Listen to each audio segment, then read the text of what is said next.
Kidney முறைகேடு நன்றா தெரியும். அரசாங்கம் நான் கேட்ட கேள்விகளுக்கு சரியான பதில் கிடைக்கல. அந்த புரோக்கரை தான் கைது பண்ணியிருக்கிறாங்க.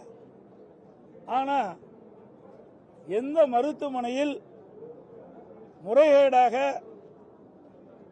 கிட்னி மாற்று அறுவை செஞ்சிருக்காங்களோ அந்த மருத்துவமனையில் எந்த நடவடிக்கை எடுக்கல.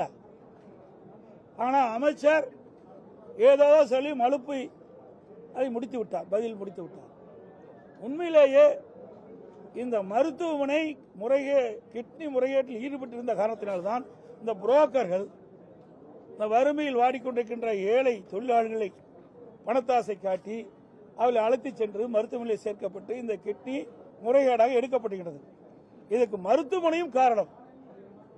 ஆனால் இந்த அரசு திராவிட முன்னேற்ற கழக எம்எல்ஏவுடைய சொந்த மருத்துவமனை என்ற காரணத்தினால் நடவடிக்கை எடுக்கப்படவில்லை.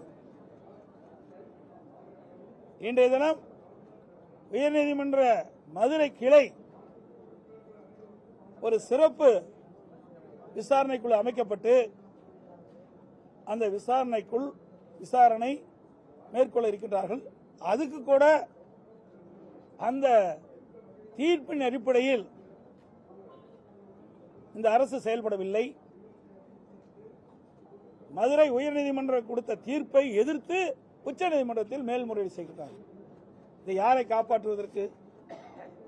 திராவிட முன்னேற்ற கழக அரசு அவளுக்கு கிடைத்த அடிப்படையில் தான், கிடைத்த தகவலின் அடிப்படையில் 2 மருத்துவமனையில் சோதனை செய்யப்பட்டு ஆய்வு செய்யப்பட்டு அந்த ஆய்வில் கிட்னி முறைகேடு நடைபெற்றது கண்டுபிடிக்கப்பட்டு இதையெல்லாம் செய்து இந்த அரசாங்கம் தான். அப்படி இவர்களே கண்டுபிடிக்கப்பட்ட பிறகு முறையாக விசாரணை மேற்கொள்ளாத காரணத்தினால் தனிநபர் ஒருவர் மதுரை உயர்நீதிமன்ற கிளையிலே வழக்கு தொடர்ந்த காரணத்தினால் உயர்நீதிமன்றம் ஒரு சிறப்பு விசாரணைக்குழு அமைக்கப்பட்டது. அதையும் எதிர்த்து போகிறார்கள்.